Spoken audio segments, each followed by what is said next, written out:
And we go to an early match in the career of Andre the Giant, one of the biggest box office attractions in the history of wrestling. He's facing another person who was a great box office attraction, the Sheik, in Toronto, where the Sheik was the king. Well, Toronto had seen the Sheik dominant for 7 straight years, and finally, in Andre the Giant's first North American tour, the fans thought that maybe the 7'4", 424-pounder could stop the raging wild man from Syria. But as you'll see in this match, the Sheik was willing to pull out all the stops to make sure that his undefeated record remained strong. Now here, this is an amazing footage. This is Andre the Giant, who was the biggest attraction at this point in time. He was the wrestlers were not quite as large in those days, and Andre was an absolute monster compared to everyone else. Going against the Sheik, the most hated man in wrestling. Is this Toronto or Detroit? I'm going to say that this is Toronto footage. This is 1974. I know that much. It was the year of the first North American tour of Andre the Giant. That's right. So that's when he first started out. Well, then there's is that Ernie Roth in the corner? That would be the Grand Wizard of Wrestling, Ernie Roth. Well, he was Abdullah Farouk. Who was also Abdullah Farouk. Let me get to it, Dave. Heavens, you're jumping in on me here.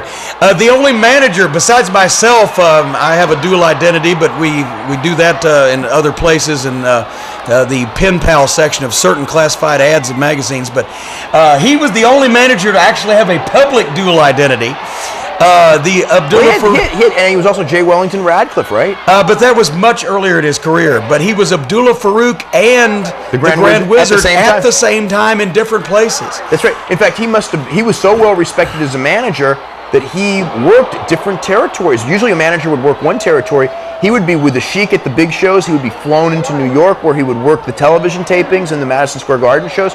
So, I mean, obviously to do that in that era, the guy must have had tremendous respect and quite a talker. And you can see, and for the folks who saw Andre the Giant near the end of his career, look at the difference in the physical specimen that this man was at 7'4" and 420 pounds tops at this point.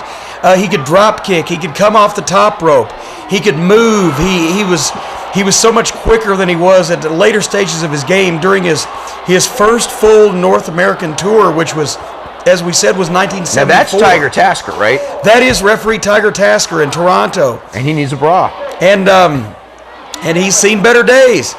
But he was totaling the count, and remember, folks, at this time, the Sheik undefeated in Toronto in 7 years, and the fans packed the Maple Leaf Gardens on this night to see the Sheik defeated for the first time in 7 years. But as you can see, it wasn't to be. The fireball, you couldn't see a good shot of it because of the camera angle, but the fire in the face of Andre the Giant. In this case, the first time that Andre had ever felt the flames being shot from the fingertips of the Sheik. There's Frank Valois. Frank Valois, who was Andre's manager in those days. The French-speaking manager of Andre the Giant. And the referee tolling the count, Andre unable to continue, and the Sheik once again wins in Toronto.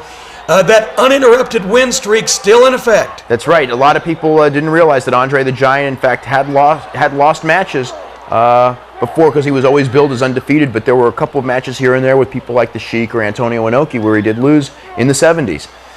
There were a few pinfall losses in other countries, in Mexico to Dos Caras. No, Canek. To El Canek. And in Japan as well, a few pinfall losses early in Andre's career. But in this case, it was a loss by being unable to continue. Right, the match stopped being unable to continue because of the fireball.